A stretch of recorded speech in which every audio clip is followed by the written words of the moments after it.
Warning: the video you are about to watch contains spoilers for the plots of Xenoblade Chronicles 2. If you have not cleared Chapter 7 in the main story, I highly recommend closing the video you're watching right now and doing so immediately. Consider yourselves warned. Ladies and gentlemen, welcome back to the Blade Showcase, and this time, it's a very special showcase, cause the thumbnail that we're using right now is not tantalizing at all. It's a very boring thumbnail that I put together for the sake of shielding the general public from plot spoilers, but it's Nia. It's Nia, you guys, and she's a very fun blade. Like, lore-wise, design-wise, and usage-wise, she's just a very interesting blade overall, and also, by virtue of her water typing, extremely versatile if your main concern is creating elemental orbs. So the thing about Nia, what makes her stand out, is that she is a healer in the same way Percival is a tank.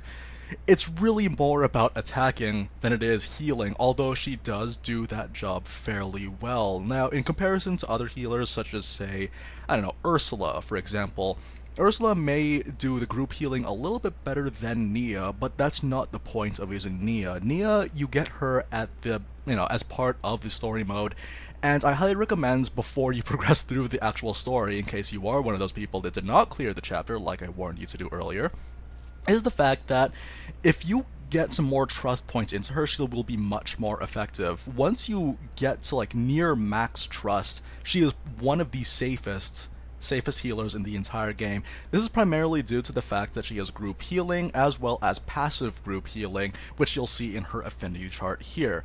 So, her specials are pretty decent overall, and you can see that it was very intentional the way the developers gave the attributes to her level 1, 2, and 3 blade specials. So obviously her special level 1 is going to be a self-heal, which is always pretty nice, but you won't actually make use of it most of the time because she can sustain herself very easily due to the passives. We're going to talk about that later. There's also Merciful Hearts, which spawns HP potions. Personally, I'm not a very big fan of spawning HP potions, but if that's the way that you guys prefer to play, then by all means use this one. Again, because she's a water type, you will be using either a level 1 or 2 special often, just because it's easy to build most of the elemental orbs with water as a component. And there is Redeeming Strike. This is a very good one, and it saved me many times during the story mode. Whenever you do your level 3 combo, it's going to be a group heal in the same way Boreas is a group heal, or the same way that Nim is a group heal. This is pretty much the baseline for most healers, but again, Nia makes such good use of it because, again, water type, water orb, any orb really, it's just extremely useful. One other thing I also want to mention now that they're on the now that we're on the subject of special attacks, is that if you have max affinity with Nia, Pyra, and or Mithra, then if you do a level 4 special, you'll actually get a special attack that combines both of them. It just counts as the one element, I'm afraid, but it is stronger than the average special, so just keep that in mind. It also just looks really, really cool. We're going to try to do that during today's demonstration.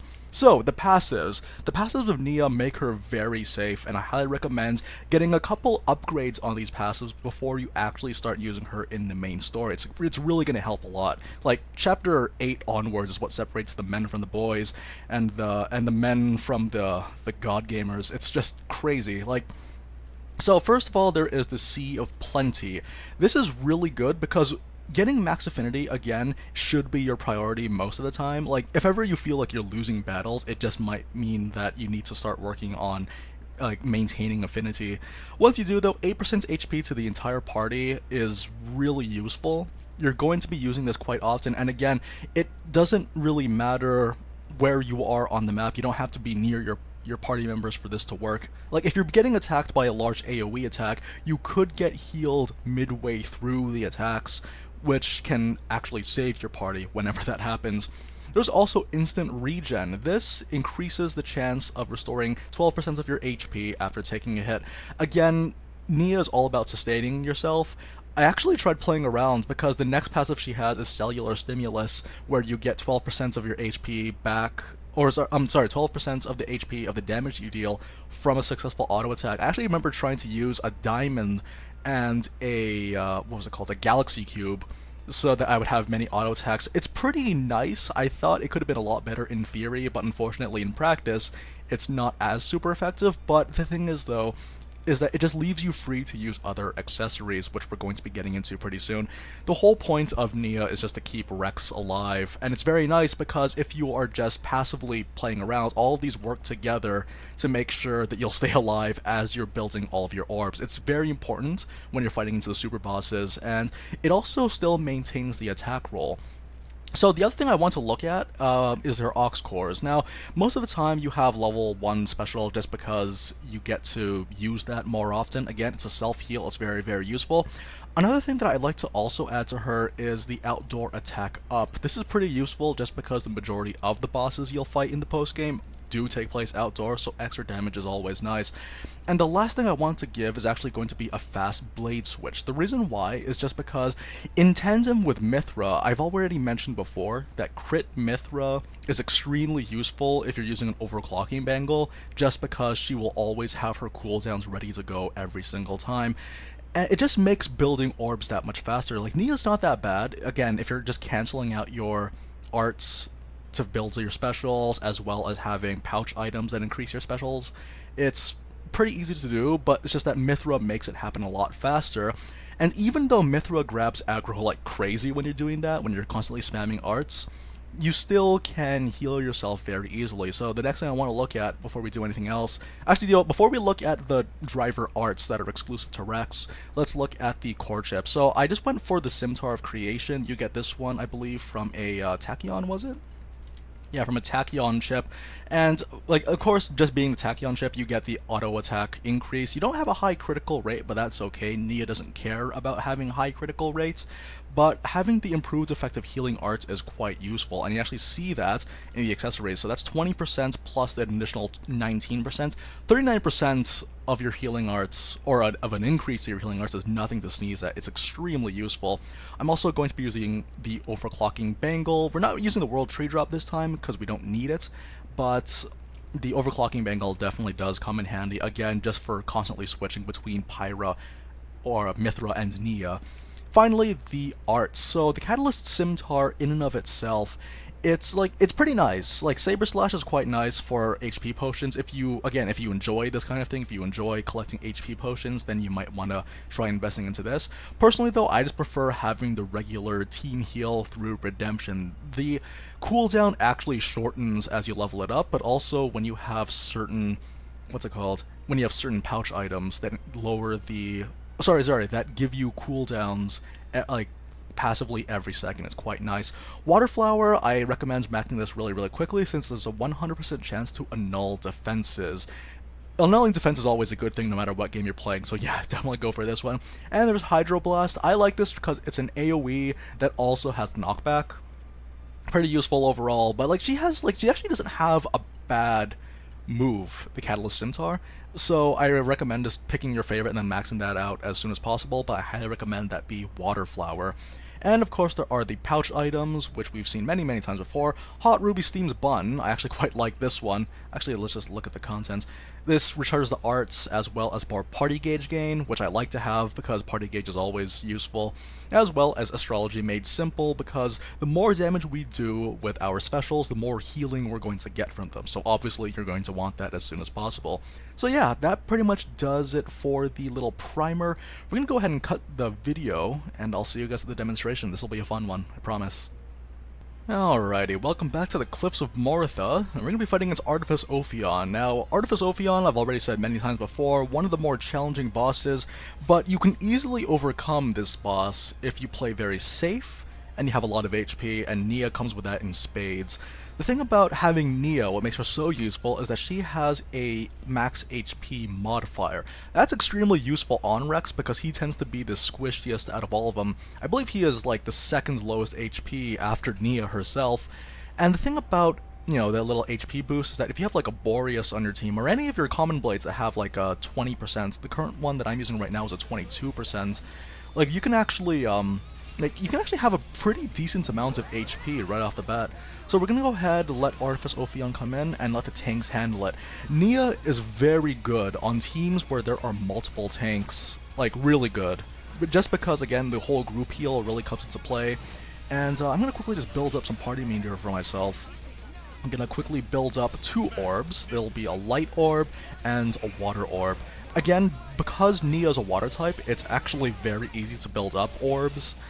Like, the water element is extremely versatile. Most of the time, you will be building up something along the lines of, like, I think the only component, sorry, the only element that water is not a component of is, like, light and electric, I think. Pretty sure. Okay, so again, making use of Crit Mithra's stupid cooldown canceling prowess, and we're gonna go for Ruinous Weather. Ruinous Weather for this particular one, again, because it's a level 3 combo, this will be a team heal for all of us. We're going to have a lot of team heals with Nia. She is a very solid pick for the team heals. The only difference between any of the other big team healers is that she is guaranteed to be obtained, whereas, whereas like Boreas and Ursula, you have to actually get some random stuff on them before you can get it to work. Okay, so we have a Plasma coming in, that's okay. Just let that damage seep in and heal ourselves. There we go. Big heals again due to the fact that I also have my goddess, not goddess choker, but I have my harvest necklace and my the other thing that increases my HP. Increases my healing effects. So again, by virtue of being a water type, I'm able to facilitate also a fire and ice orb. So we can, as long as we have Morag using Brigid, I will be able to build a fire orb as well by being a water type. So that's going to be very useful for us. So again, here comes the heat. Let's go ahead and switch to Mithra, because I just want to build meter a little bit faster. Like, it's really nice. Okay, so we got ourselves another Steam Bomb. Actually, do you know what? Because I have Pyra on my team, I probably could just build the Fire Orb myself and let Morag rest on her laurels for a little bit. Another Plasma Cannon coming in, not too worried about that. Again, because, like, look, I'm just standing still, and we're all slowly getting healed. Oh, never mind. Okay, I guess Tora's gonna do it. Perfect. There's actually plenty of things you can do. We can also build a Wind Orb if Tora would cooperate, and I can just start off with water, then he'll follow it up with an Earth Element for Pandemic. I'm trying to think of other things we can do. Also, we're gonna go for a Wind Orb through the Dead of Winter. So this is going to be an Ice Orb, followed by, an Ice attack, followed by a Water attack, which is going to be me. And then I believe Morag has the... Yes, here comes Finch. So yeah, that's a very easy 4 orbs for us to be getting right now. Like, I guess I could just go ahead and build a Light Orb. It's so easy to do this too, because look how much passive healing we get just from this alone. Not to mention that my auto attacks are doing some healing as well. Before I switch up, I'm just gonna quickly do this. And let's go ahead and build up the orbs. You know what, let's have Morag do the first one, and then the second burnout is going to be me. So here we go. Go for the burnout. Also, we have max affinity with both characters, so that's gonna be fun. Okay, Tora fell off the cliff, or did he fall? Or did he just... Oh, it's a barrier field. Cool. That's very annoying, but if I stayed as Nia, I think I actually could have just healed Tora passively. And switch. Okay, I'm gonna go make a nuclear blast. If my crit RNG is gonna work. Oh, never mind, it won't. Do it again. Okay, so here comes that. I think it's because I wasted some time reviving. That's alright though. Again, it's fairly easy to build up party gauge again because of our pouch items. Okay, so here we go. One of the problems too that I have when it comes to using potion dropping items or skills is that against bosses like Artifice Ophion, it will not help you. It'll just fall into the spiraling abyss below. Okay, so I'm gonna quickly switch back to Nia so we can actually get some healing done. We'll also have an Ice Element go. Why not? Ice Element. That's gonna be full heals for the entire team. I'm a little bit scared for that Ouroboros drive, so what I'm going to do now is I'm gonna build up some invincibility. Okay, we might not be able to make it. This is going to hurt a little bit, but look at that passive healing. Again, due to the fact that Nia's passive gives the heals, not to mention my auto attacks will heal us right back. It's like nothing happened. Okay, so if I can build another ice, then we can create a dark orb. Like, I could have just done three water type attacks. I think that would have been fine. See, I can just sit still and look, we can heal it all back. Okay, do you know what? Okay, we're gonna do this. We're gonna give ourselves the group heal, and then I'm going to switch into Mithra and build up the Venom Water, and then that's going to be, yeah, that's gonna be pretty good. Okay, check this out. Actually, do you know what? Let's try doing the super attack. Why don't we? Okay, that's Venom Water. Group heal. Save Morag a little bit. Okay, so we're gonna do this, get some auto attacks, and here comes the Plasma Cannon. We're gonna block it all with this nice little attack. So here, because we have the max out affinity with Mithra, so Pyra's also gonna make a guest appearance for this one. The damage is quite nice, but again, you won't necessarily notice it during the super bosses, but it's really fun to use that on smaller enemies. Here we go. So that's gonna be our Dark Orb. I'm trying to think of, like, building an Electric Orb. I don't think it's possible because we don't have any Electric types on our team, do we? Unless... Ooh, no, we have an Electric type. Cool. Okay, so the best way to build Electric would be to do... I guess it would be to do 2 Earth types, wouldn't it? Thing is, though, I don't know if I can trust Tora with that. Oh, no, I know how to do it. Okay, we're gonna go Dark, Light, and then Electric. Okay, so here we go. So here's the Ray of Light. Calamity Falls coming in. Not worried about that. Like, again, just because I died, it's gonna be fine because, again, I'm playing as Mithra with her wonderful... Oh no, I died. Oh, never mind, I died. Okay, it's pretty easy to build up. Here we go. Yeah, I'm not too worried about this. Just quickly... And then here's the Ray of Light. Oh, I died a second time. Okay, that's okay. That's a minor setback. I think if I were to be revived quickly... No. Okay. So we're gonna start with Gravity. Yeah, start with Gravity, and then I'll follow it up with a Ray of Light. This would be a lot easier if I was at Nia right now, but unfortunately, that's okay. Again, fairly easy to build up meter, especially in times like this. Okay, so Tora's dead. We have actually with 2 people dead. Okay. Thankfully, we're playing as Nia. Okay, so quickly switch, and again, that overclocking Bengal is really going to come in clutch for us. Heal everybody, and then start spamming away. Start canceling to quickly build up, and we're going to get ourselves some nice, a nice Heaven's Bolt. Man, I totally forgot that this guy was electric. That's really nice. His damage is going to be terrible because I didn't even upgrade his damage. I just have him around for the strength modifier. Sorry, not the strength modifier, though. Sorry, the healing modifier. Or HP modifier. Okay, I think that's all the orbs. So now it's just a matter of turtling ourselves until the party gauge is full. This is really easy to do with Nia, because again, all the healing effects that she has, not to mention that Poppy QT Pie is a... what's it called? Is a team healer as well, the way that I've built her. So, like, look, like, this is all happening. All these terrible explosions, never mind, that didn't happen. Of course it didn't happen. It was all just a terrible, terrible dream. Let's see, an Earth... Wait, we don't have an Earth Orb, do we? Oh man, we do not have an Earth Orb, I don't think. No, wait, we do. Do we? It's hard to tell sometimes. I don't believe we have an Earth Orb. So the best way to do that would be to... Yeah, it would be to get the 2 ice elements, but I think that'll take too long. Okay, do you know what? Yeah, two wind orbs, and then Tora should have enough time. Yeah, I really hate having to wait so long. But the thing is, though, like, Artifice Ophion isn't even at halfway health. Once he reaches his halfway health, he's gonna start taking out the annoying attacks. And I'm not too worried about barrier fields either, because again, Nia is mostly about the auto attack heals too. So it actually won't be that difficult. Not to mention that Morag is currently using Finch right now, and the thing about Finch is that he has an ability that... there we go. Finch has the ability to forget that she used an attack. So this will be nice. So hopefully Tora sees that and he'll switch to Poppy Alpha, please. Please, Tora.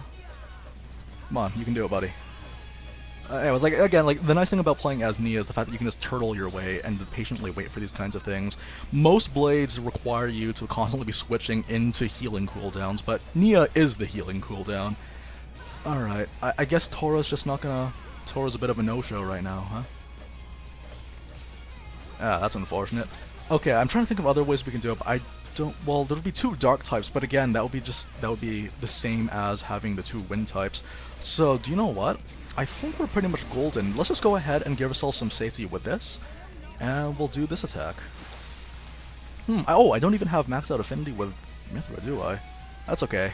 You guys didn't see this animation yet for this video, so that'll be alright. I think it's because I died a couple of times playing as Mithra. Here we go. Smash away. Switch. And we're pretty much good to go then. Oh, I'll do what I also could have done. Actually, I could have used Mithra's Ascended form to create the Earth Orb, but that's okay. It completely slipped my mind. I keep forgetting that I have that as an option. Okay, Poppy QT is going to be next. Or QT Pi. Hannah Judgment Day mode. Really, really like it. That's the thing about this character though, playing as Nia. She's such a safe use, but you have to get some upgrades packed into her first for her passives in order to really be safe. But once you do, then you're pretty much set. You're pretty much set if you don't have any like optional healers on your team. Have QT Pi go again. And yes, follow all the nice little prompts. This should be a full burst. So who's stronger, Percival or Finch? I'm trying to think about. Let's go for Percival. I like Percival. Haven't seen this guy in a while. And this should be the full burst. Yes. Alright. Give ourselves a lot of damage from the multiple bursts. Would have been more if I remembered about that Earth Orb, but that's okay. I don't think this will be enough to kill. Maybe it will. Oh, no, I think it will. Cool. Oh, no, it won't be. Okay, that's fair. What's gonna happen now is I'm gonna switch into Nia. Oh boy, that is a lot of damage that he's gonna do there. But again, because I'm using Pyra's Ascended form, not too worried about that. Okay, I guess Tora is gonna be next, just because he has a team heal. And I'm gonna heal everybody now.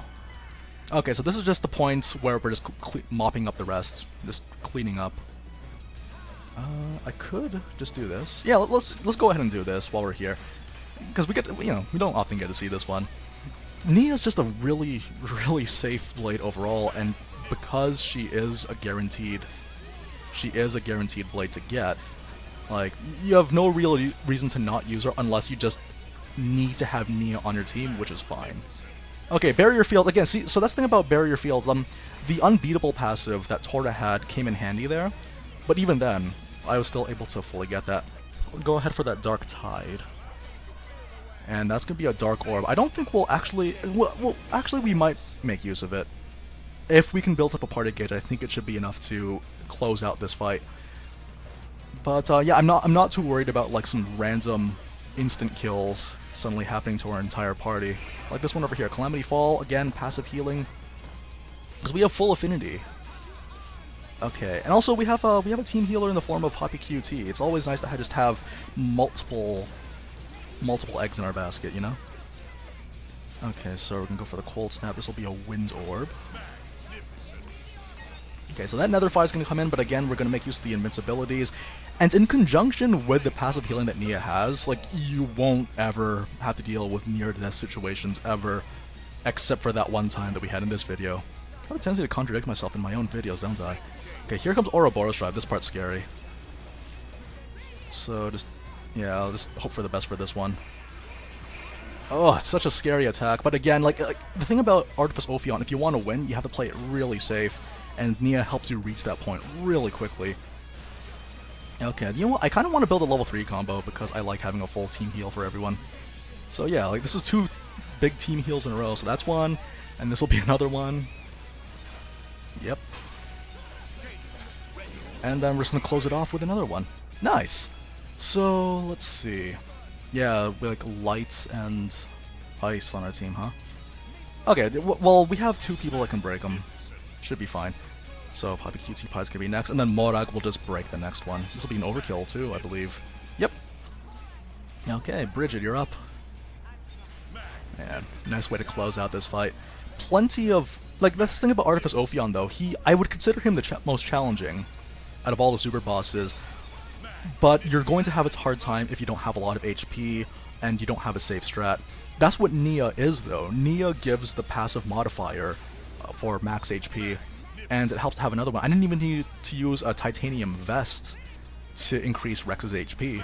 I just needed to use Nia as well as a common blade. So yeah, plenty of nice things, and because it is a Rex exclusive blade, Like, there's nothing wrong with having to rely on Mithra from time to time. They do complement each other quite well. Alright. JK mode. Yeah, this is gonna be nice. The only problem, though, is that we have this nice overkill going on, but it's not like we're gonna get bonus loot. You get no loot from this guy, which is unfortunate. But, yeah, whatever. 99,000 experience. Whatever. Anyways, guys, that's basically it, though. Again, super safe blade, guaranteed to get her from the main story. Very good, if not very spoilery. I had a lot of requests for this one, so I hope you guys enjoyed it. And I will see you guys next time. And the next Blade Showcase will also be special. They're all special. Every Blade in their own way is special, one way or another. Anyways, guys, thanks very, very much, and I will see you next time. Take care, everyone.